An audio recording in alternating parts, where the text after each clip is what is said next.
Bonsoir à tous, j'espère que vous allez bien. Nouvelle vidéo sur la chaîne de Zero Chupi. Ce soir c'est déjà présentation d'un team build en 7G Overuse. Brian m'a envoyé 3-4 games avec et du coup il a atteint le top 500 du coup, avec cette team. Un team build qu'il a fait parce qu'il connaît... Brian connaît très bien la 7G, c'est ce qu'il a le plus spammé. Il fait aussi de la 8G, mais c'est vrai que la 7G c'est la gêne qu'il a le plus spammé. Les Pokémon qu'il aime le plus. Alors c'est vrai que on a pas mal communiqué récemment. Et en fait il évoquait que du coup en termes de choix de build, en ce moment Brian aime beaucoup Karchakrok. Il aime beaucoup Gliscor aussi, mais ses choix stratégiques ont énormément évolué.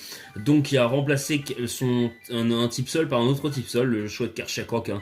Il aime beaucoup le tank chomp avec un peu de speed. Alors ce chomp là a beaucoup de bulk. Même avec 8 en def, il est capable de tanker des trucs de zinzin.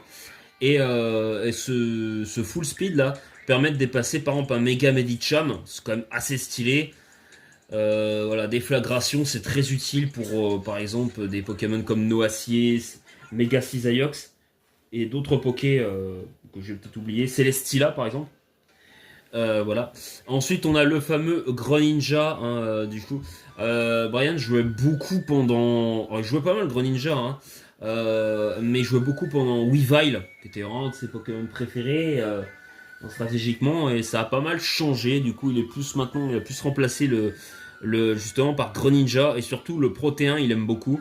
Il aime bien sa Shinobi en design, mais en stratégie il préfère largement le Protéin. Surtout qu'avant le Protéin n'était pas joué pareil. Donc là vraiment puissance cachet feu, H-Pump, Ice Beam, Gunshot. Gunshot ce qui permet vraiment de toucher Tapu Fini de manière assez efficace, surtout. Très important parce que sinon tu peux pas toucher Tapu Fini qui est un des meilleurs counters du jeu à Greninja. Et ce set là est très cool parce qu'avec le Waterium Z, donc tu peux tromper et renverser certains match-ups aussi quand des gens vont scout un Specs ou un truc de ce genre. C'est quand même assez cool si tu révèles pas forcément. Ensuite on a Boreas que Brian aime beaucoup, ça c'est assez classique, il le joue beaucoup, assez défensif. Je crois qu'il le joue avec le Z-Move Vol il me semble. Non, il a changé. Non, il a changé. Parce que je sais pas pourquoi je l'ai vu avec... Non, je dis des conneries. J'ai cru voir un Z-Move. Ou alors c'est parce qu'il le jouait avec le Z-Move. Le Z-Move sur un des... un des sets avant qu'il a dû évoluer, je crois. C'est où il a dû jouer sûrement. Je pense qu'il il a deux Z-Move dans sa team, mais je crois que son team build a évolué. Là, je vous dis ça, les rangs qui le mettent, mais il me semble qu'il joue le Z-Move Vol dessus. Mais il reste quand même assez défensif. Et puis sabotage pour casser l'objet. Toujours cool. Le Zeraora a mis Expert Belt, mais il a changé l'objet depuis. Il le joue avec la Shuka Berry. La Shuka Berry est très très sympa parce que elle va permettre de pouvoir par exemple two-shot un Démétéros qui est investi en bulk. Un Démétéros Scarf qui va être investi en bulk. Qui va essayer de tanker le PC glace. Le Démétéros sur le terrain, il prend le PC glace, il est plus rapide, il fait séisme, vous tankez, derrière vous tuez. Donc c'est quand même assez cool. Grass Note très utile pour Mégalagron notamment. Close combat, le Vénard, quand même il faut pouvoir toucher ce Poké qui est chiant, et Plasma Fist pour le stab. Donc la répart n'est pas full speed parce qu'il n'y a pas Lanceorien en 7G, donc il n'y a pas besoin, parce que le Pokémon reste très très rapide quand même. T'as suffisamment de speed pour dépasser Mega Sprint. On a ensuite Magarna, Magarna qui est juste un des meilleurs tanks pour gérer H Greninja. Et Magarna il est cool aussi, pourquoi ? Par exemple pour pouvoir gérer des Pokémon avec la sauveuse comme Mega Diancie qui sont extrêmement forts et il le tank assez bien, notamment Taylory-Force, et il gère bien justement, il vient sur ce genre de Pokémon d'un Power Gen parce que Mega Diancie est très difficile à gérer et il est assez cool. Et puis aussi il est très très fort contre Serperior qui est quand même assez joué, il résiste à son stab plante. Et voilà. Et puis, alors, tête de fer, c'est quand même bien pour pouvoir toucher, justement, super efficace, bah, justement, le type fait adverse. C'est quand même toujours cool, hein, que ce soit Mélodelph. Parce que c'est vrai qu'on a tendance à oublier que Magarna joue quasiment jamais son stabassier. Et ça va être très utile. Donc le stabassier est quand même très très utile. Et Mega Medicham, évidemment, pour faire d'énormes trous, hein, sur le Pokémon touche beaucoup de choses. Donc on va voir ce que ça vaut in-game. Et j'avais oublié de préciser que, évidemment, qu'est-ce que je raconte? Ah oui, faut que je mette la game là. J'avais oublié aussi de préciser que comme Boreas et Greninja se font fracasser par Tokorico, le Zeraora peut venir avec son Imu électrique. Et c'est très cool parce qu'en Karchakroc et Zeraora, vous avez deux Imu élec. Donc vous pouvez gérer d'une certaine manière un Tapu Koko. Voilà. Anna, je veux bien que tu remettes bien la caméra, s'il te plaît, si ça ne te dérange pas. Ok. C'est peut-être... ouais. Je sais pas s'il y a besoin. Que ça fait un petit frétillement. Là, ça a l'air d'aller, non? Ok.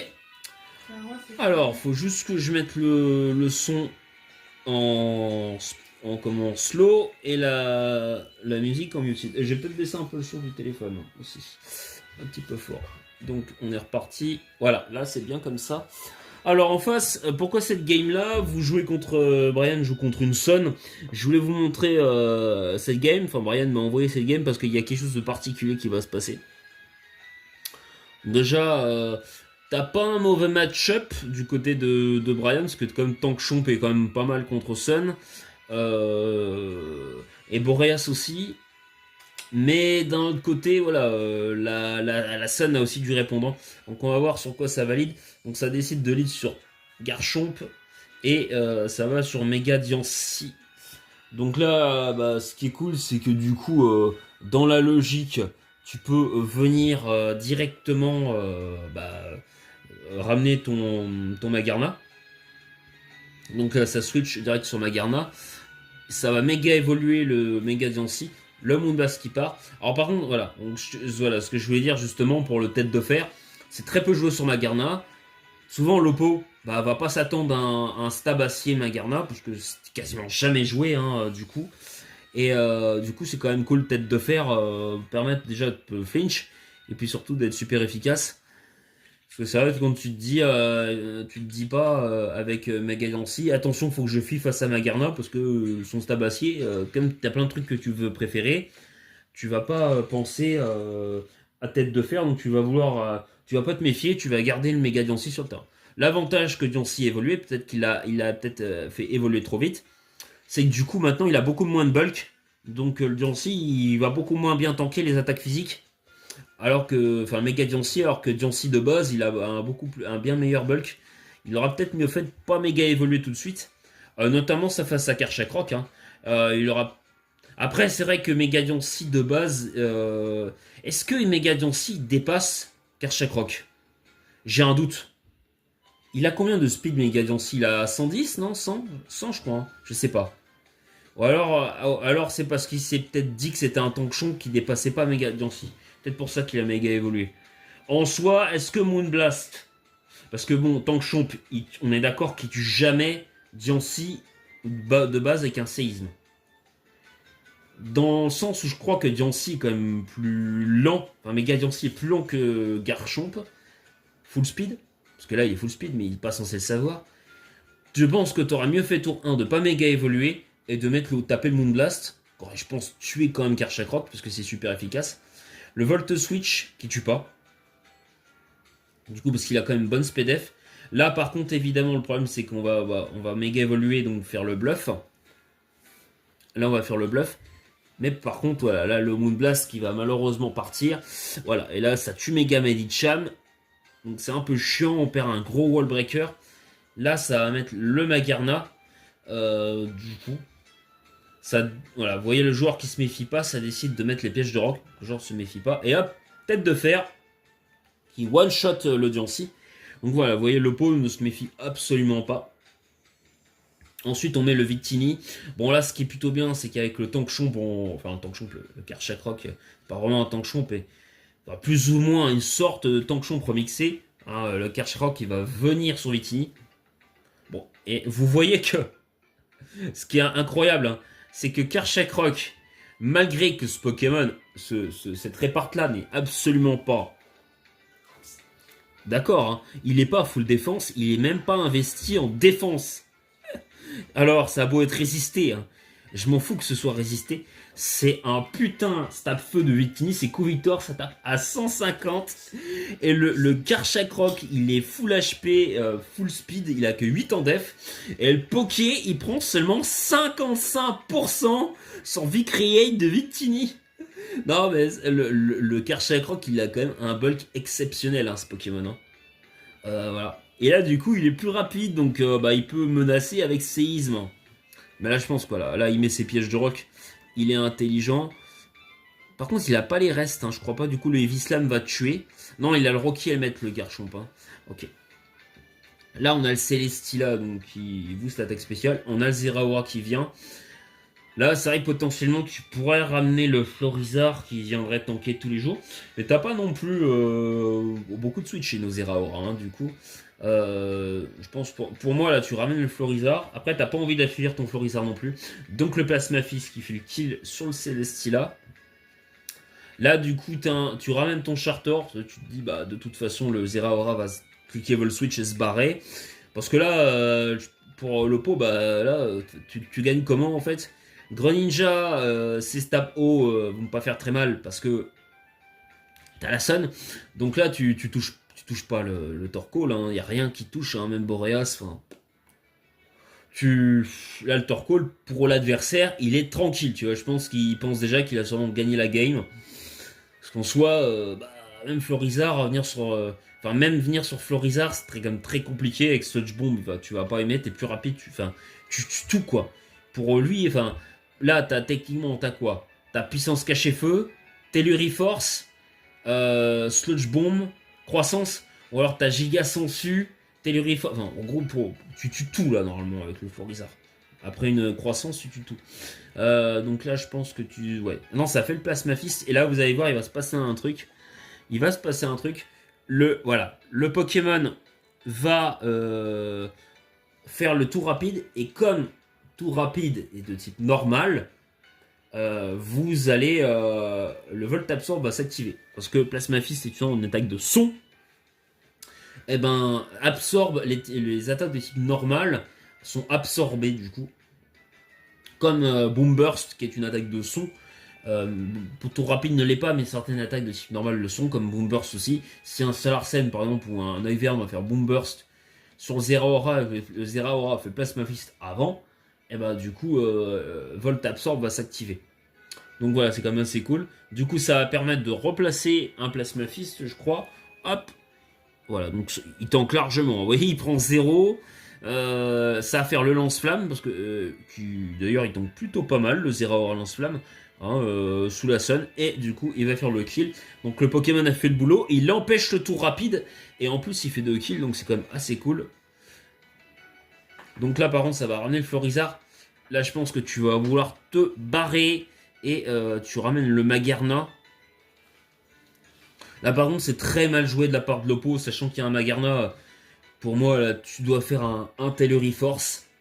Ou alors taper une croissance. Parce qu'en fait, tu dois même cliquer une croissance. Parce que là, il n'y a aucun Pokémon qui touche. Enfin, Zeraora, il touche pas Florizard. À moins d'avoir pied brûleur.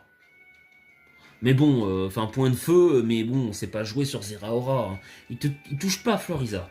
Enfin, il a rien qui one-shot. Donc là, ou alors ta puissance cachée feu, mais quel intérêt de jouer PC feu sur Zeraora quand t'as HP Ice, t'en as besoin pour le type sol. Voilà. Enfin, tu peux, mais bon, en vrai PC feu, autant jouer point de feu. Du coup, là, le Magarna arrive, je crois que ça va double switch. Non, il y a Toxa. Non, ça va carrément vol switch. Oui, tu me diras, l'avantage du Magarna, c'est qu'il tank tous les jours, il est à Sauvest. Et par contre, il y a le Victini qui vient. Donc là, c'est très très chiant parce que du coup, ça veut dire que c'était le bouton fuite. Et là, ouais, il est obligé de sac le Magarma. Je pense que Brian a préféré le garder. Mais là, du coup, c'est bien parce que tu ramènes ton Zeraora qui va du coup faire le taf, le Plasma Fist. Et du coup, il est obligé de sacrifier Luctini. Il a juste pas le choix. Il a juste pas le choix. Et du coup, il va encore ramener le Florizard qui va être affaibli par les pièges de roc. Là, je pense quoi là, tu vas ramener le Tornadus. Voilà. Là, t'as rien qui, voilà, en plus, t'as pas le. Voilà. Du coup, là, il n'y a plus la Sun. Et là, comment tu gères? Et là, ça fait le Z-Move vol. Voilà, je pense que ça a changé après le build. Le Z-Move, voilà, vous voyez, il était kilomètre, mais là, il le joue au Z-Move molle. Donc, il a un double Z-Move. Celui de Greninja et celui de Tornadus, du coup. Quand même, qui reste vraiment intéressant. Donc, voilà, on va passer à la prochaine game, du coup, la deuxième. Ok, donc là c'est... Attendez, on va juste mettre la speed en slow et le son en muted pareil. Alors là c'est une team assez classique Smogon de la part de l'opposition. Hein. Du coup, du Kuren Black, du Landorus, Mega Medicham, je crois que c'est une team assez vue. Hein. C'est une team, une sample. Face à la team de Brian, donc on va voir sur quoi ça valide. Donc là, ça valide sur Medicham, Mega Medicham, et ça va aller directement sur Kuren. Il me semble que là, Brian va directement placer un High Jump Kick, qui est quand même, ce qui est quand même un bon move. Hein. Tu peux aussi faire le bluff, mais voilà. Bon, après, malheureusement, tu misses, mais en soi, c'est quand même un bon play parce que tu veux pas laisser Kuren se setup. Et tu sais pas, tu connais pas à ce stade-là, des fois, le niveau de l'oppo. Donc, tour 1, tu prends pas de risque. Et je pense que voilà, c'est un bon play de faire la Dream Kick. Là, par contre, t'as demi-tour. Ce qui révèle, par contre, que le Demeteros, c'est Scarf. Et là, par contre, évidemment, ça va cliquer Ice Punch. Je pense que ça a voulu crier. Il a cru qu'il allait revenir sur le Kyurem. Mais non, là, il n'y a pas de raison. Donc, ça fait le Ice Punch. Là, le Tapu Bulu est très investi en défense. Parce que même si tu as l'intimidation du Démétéros, tu as quand même, faut quand même le dire, beaucoup d'investissement parce que bon, tu tankes pas un pur power de Medicham, hein, même si c'est pas stabé, c'est quand même pas rien. Hein, le Poké tape comme un sourd. Donc là, je pense que ça va switcher sûrement de la part de Brian. Ça décide d'aller sur le Tornadus, le Hornish. Donc là, ça a pas anticipé de la part de l'Oppo. Donc il a peut-être pas Stonehenge sur ce set, parce que ça des fois il y a Stonehenge qui joue sur Tapu Bulu. Ok, ça décide de switcher le demi-tour qui part, qui est bien vu, et ça va remettre le Mega Medicham. C'est bien parce que ça va permettre au Mega Medicham de pouvoir se soigner un peu, c'est quand même assez cool. Là évidemment, ça va remettre le Demeteros, ça retente la Junk Kick. 47% du coup des Météros qui prend ultra cher malgré l'intimidation. Dans le Spoké, il tape comme un zinzin. Je pense que ça va revenir sur le Tapu Bulu. Ça a anticipé de la part de Brian. Le demi-tour qui a mis le Tornadus. Et là par contre, voilà, le Scalp 3. Donc ça a été bien anticipé de la part de l'Oppo du coup. Qui n'a pas double directement sur le Tapu Bulu. Ça reclique demi-tour. Ok, ça met le Karchak Rock. Et là, ça fait la danse slam du Scalp Roi, du coup. Le Sucker Punch. On est culotté de la part de Brian qui décide de mettre ses pièges de rock. Là, Sucker Punch qui part. Voyez encore une fois le Karchak Rock qui a quand même un bulk de malade mental. Le Pokémon, littéralement, il est même pas investi, encore une fois, en défense. Quasiment pas. Et alors, il est HP et il tank le Scalp Roi à plus 2. C'est quand même un Poké de zinzin, quoi. Car chaque rock, et c'est ça qui va, je pense, d'ailleurs, qui est très important pour le reste de la game. Franchement, le Poké, il est exceptionnel. Car chaque rock, faut quand même le dire que stratégiquement, le Poké est exceptionnel. Voilà, ça décide de faire le Fire Blast. Ça a peut-être voulu tanker ça a peut-être anticipé le Tapu Bulu, le Jirachi. Tapu Bulu, je pense. Et là, t'as la burn. Alors, t'as un peu de chance, ok. Là, ça fait le défog. Mais Brian est pas bad, il va remettre ses pièges de rock. Il va attendre que le Demeteros, il va spammer piège de rock jusqu'à ce que Demeteros meure. Hein. Il est pas né de la dernière pluie du coup. Et du coup, bah voilà, le Démétéros Brian ne se fait pas avoir.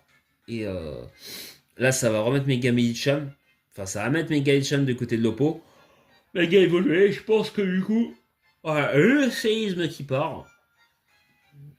Je pense que l'Oppo était pas très content. En plus, ouais, le Megamedichan est quasiment mort. L'Oppo est pas prévu de se faire dépasser.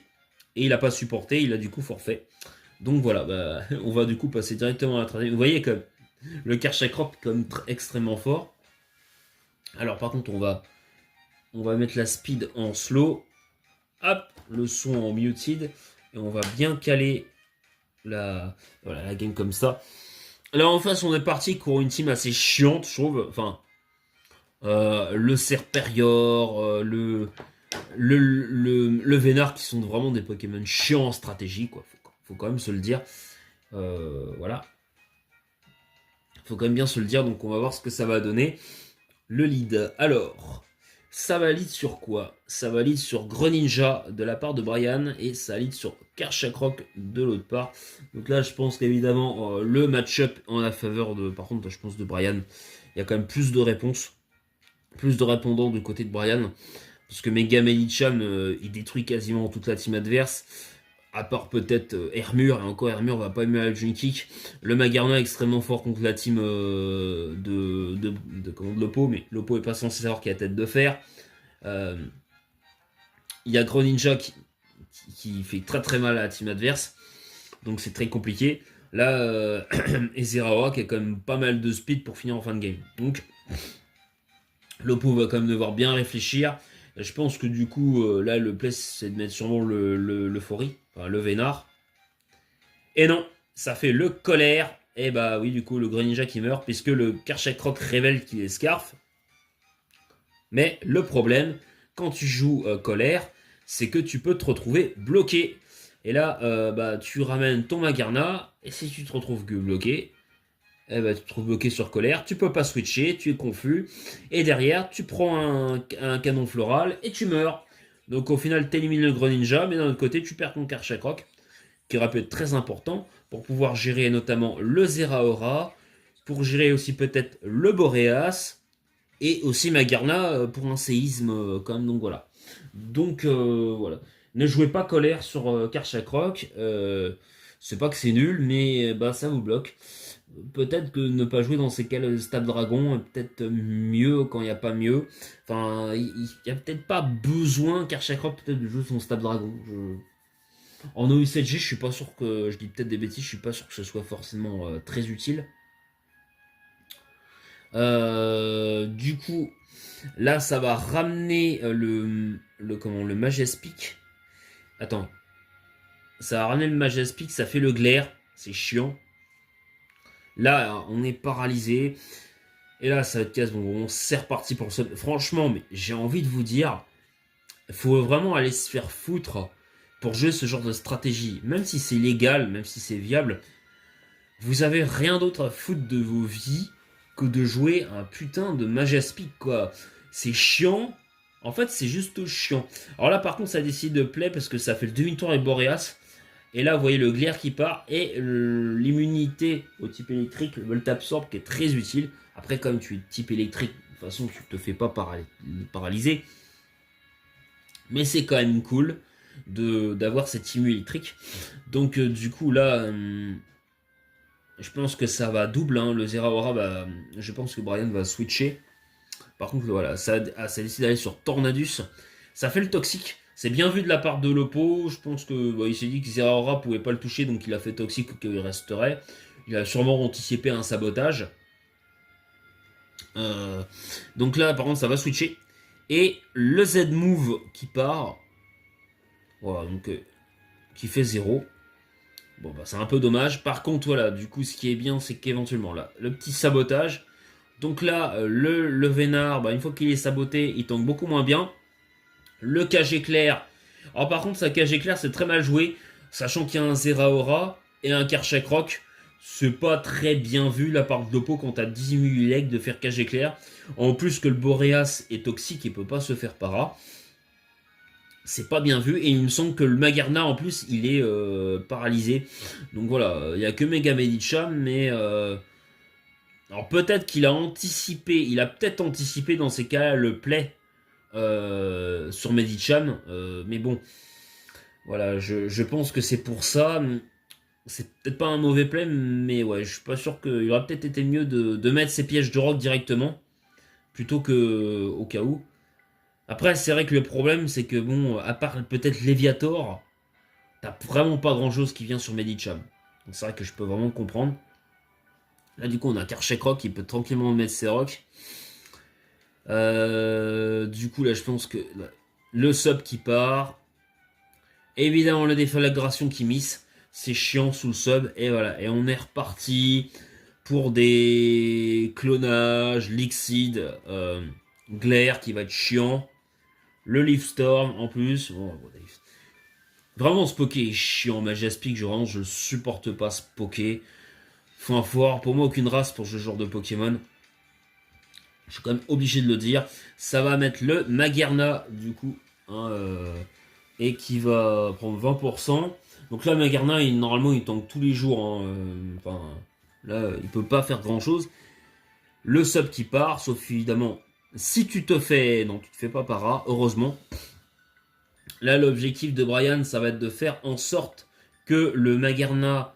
Enfin, que le Majaspic épuise plusieurs clonages pour avoir le moins de PV possible, perdre le plus de PV. Il faut espérer aussi que le Magarna ne fasse pas paralyser, évidemment, souvent. Voilà, là il para. Là il est para, donc il récupère des PV, c'est chiant. Là, bah évidemment, parce que ce genre de mecs qui n'ont absolument pas de race, évidemment, comme par hasard, ils ont des crits. Comme par hasard. Ça, c'est vraiment un truc chiant. Hein, non mais, juste comme par hasard, évidemment. Alors là, du coup, je pense que ça va refaire le sub. Là, il faut vraiment inspirer avoir le karma. Le tête de fer, c'est bien. Du coup, il a... Ok, il a 45%, mais il pourra pas se soigner comme s'il y avait eu la para. Là, il a plus que 20%. Donc là, voilà, il y a le tête de fer qui part encore. Voilà, là, ça va refaire sûrement refaire le clonage. Là, c'est bien parce que pour l'instant, tant que Brian n'est pas paralysé, et tant mieux. Du coup, ça met en range d'un Pokémon plus rapide. Et ça, c'est quand même cool. Le Leaf Storm qui part, il est obligé. Il ne peut plus faire le clonage. Puisque je crois qu'en dessous de 11%, tu peux plus cloner. Et là, du coup, c'est bien. Parce que normalement, le Zeraora peut terminer avec un close combat ou autre chose. Le Serperior. Tant mieux parce que franchement, c'était vraiment injuste. Là, ça va ramener le Vénard. Je pense que ça aurait pu cliquer Plasma Fist, mais tu fais close combat au cas où. Donc je vous disais, le 0 qui termine vraiment en fin de game. Là, à moins qu'il y ait de Mega Draco Feu X, mais dans cette team, je crois pas du tout, vu que tu as déjà Léviator. Le Plasma Fist qui part. Et là, malheureusement, ben, t'as plus grand chose qui vient gérer le Zeraora. Et je pense que c'est pour ça que ça a forfait.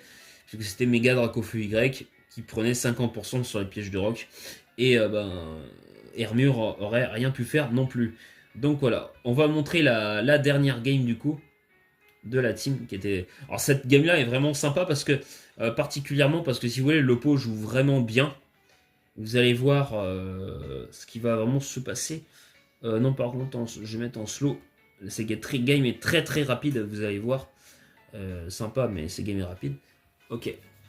Donc du coup, on va juste mettre... Attends, j'ai juste... Ouais, un peu comme ça. Cette game est vraiment bien.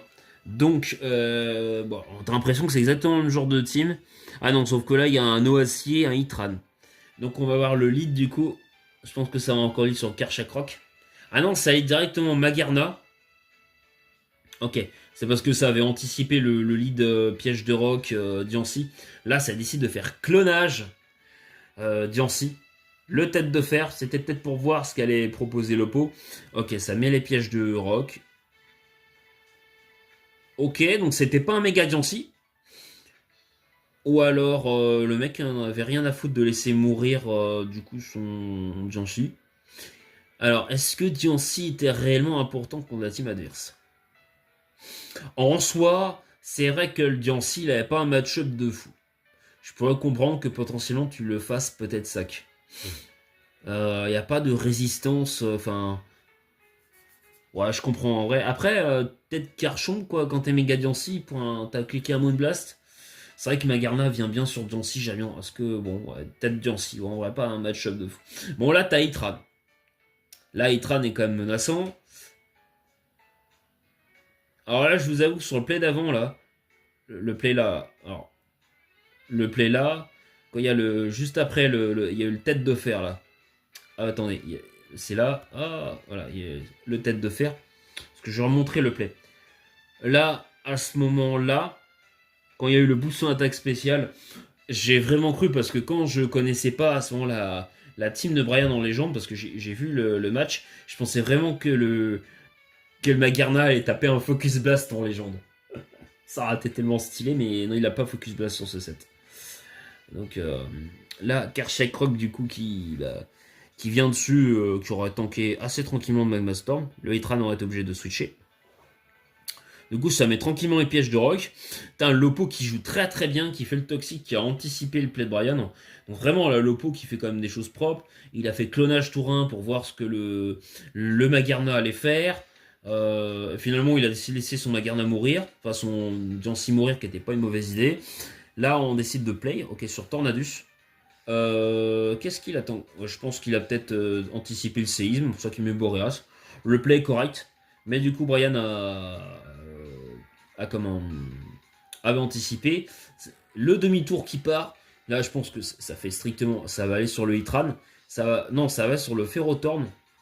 Du coup, ça va sur le Ferrotorn. Et là, je crois que ça va play derrière. Ça va, voilà, ça va sur le Hitran. Donc, ça a anticipé en fait le puissance caché feu. Hop, et là, vous passez Type Fire. Alors, pourquoi? Parce que puissance caché feu était très joué sur Greninja. Greninja, en fait, vous jouez. En fait, c'est pas que souvent je Chase Lock en 7G. Alors, il est joué Scarf, Greninja Scarf, mais il était souvent joué soit avec Balayage, avec Rock Slide pour Mixed, souvent en fait, Rock Slide pour Volcarona. Il était joué aussi avec Gunshot, surtout pour le type Fée, Ice Beam évidemment pour le type Dragon. Mais on a tendance à oublier que c'est vrai que sur le Protéin, en fait, tu oublies beaucoup de jouer le stab haut. Et en fait, bah, du coup, derrière, tu touches plus Itran, tu touches plus certains autres Pokés. Sauf que là, comme c'est avec le Z-Move haut, voilà, en fait, le joueur a voulu scout. Pour lui, c'était bon, là. Pour lui, bah, le Greninja pouvait pas le toucher. Et j'aurais été à sa place, ça aurait été pareil. Dans cette classique Protéin de Greninja, bah, tu dis, ouais, bah voilà, quoi. Bah, s'il a Ice Beam, s'il a puissance cachée feu, bah, bon, il doit sûrement avoir Gunshot. Et il a demi-tour parce que je crois que. Je sais pas si Brian l'a révélé. Donc il s'est dit, bah, il doit pas avoir. Il doit pas menacer Itran. Sauf que. Eh ben non, sauf que non. Le Hydro Vortex, le Zen Move Water qui est kiffant. Tu passes ton stab haut avec le Zen Move et Protéin et du coup tu one-shot. Et Lopo est dégoûté, il forfait. Vraiment, pour moi, c'était vraiment le meilleur match. Et tu te passes au top 5, en plus en top 500. Donc ça fait toujours plaisir. C'est juste trop cool. Donc je peux vraiment comprendre. En tout cas, j'espère que cette vidéo vous aura plu. N'hésitez pas à liker, commenter, à partager. Et à très bientôt sur la chaîne de Zero Choupi.